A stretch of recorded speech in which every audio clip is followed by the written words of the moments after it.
So today I am finally getting around to finishing my dripping animal DIY project thing that I showed in my room tour a long time ago and said I was gonna do multiple times on Instagram and never got around to doing. I'm gonna do it today. So here we go. A lot of these clips were like filmed beforehand because I started doing it and then I got busy that day, so if you notice any lighting changes, that's what's going on. But without further ado, I'm just going to hop into everything you need. I want to try and make this DIY as quick and as simple as possible. First things first, you're gonna need some sort of paper. You could use watercolor paper or just some sort of paper that won't have as much give to it as normal printer paper would. You'll want paper towels, which by the way, look at how awesome these look when you're all done with them.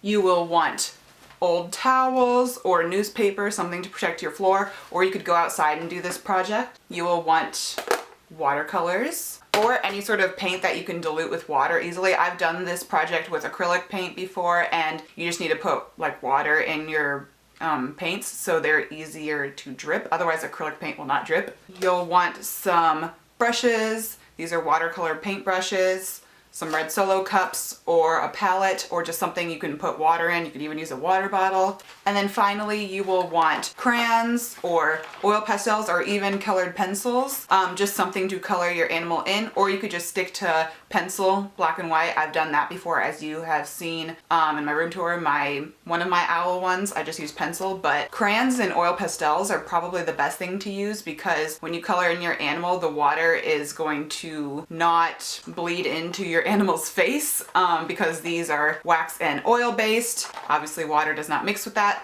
so there you go.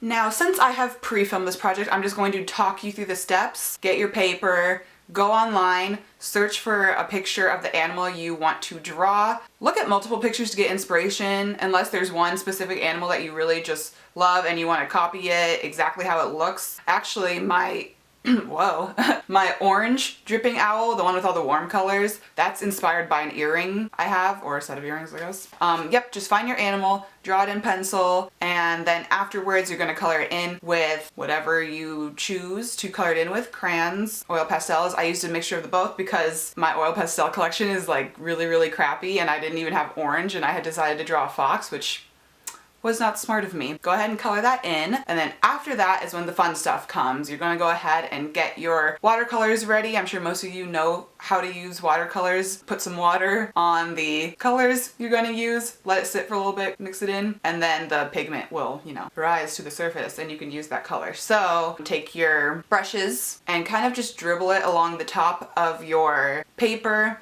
and then from there tilt your sheet so the paint drips. You might have to shake it a little bit, but don't shake it a lot because otherwise it will like skew where the colors go and then they won't go straight down. They'll start like, and I've done that before. Just go ahead and drip your colors. I like to start with warm colors and then go to cool because warm colors tend to be a little bit lighter. And then once you have dripped all of your colors, you're gonna get to splatter them. So go ahead and set up, you know, a couple towels or something so you don't ruin your floor.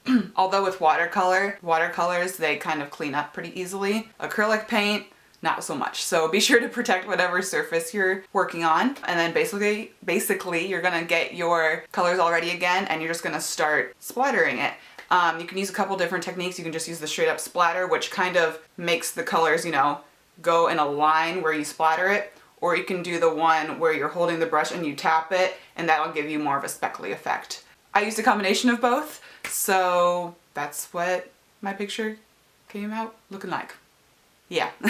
Here's the finished product. Since you can't see it too well in the video, it's still drying actually. Not the best fox I could have drawn, but I have too many owls, so I wanted to draw a different animal. I like how my splatters turned out this time though. I think they turned out really cool. So be sure to @reply me on Instagram if you decide to do this. I would love to see your dripping animals, whatever animals you decide to do. And yeah, that's basically it for this DIY. Thank you guys very much for watching. If you have any questions, leave them down below. Otherwise, I will see you guys next time. Bye. What you did today.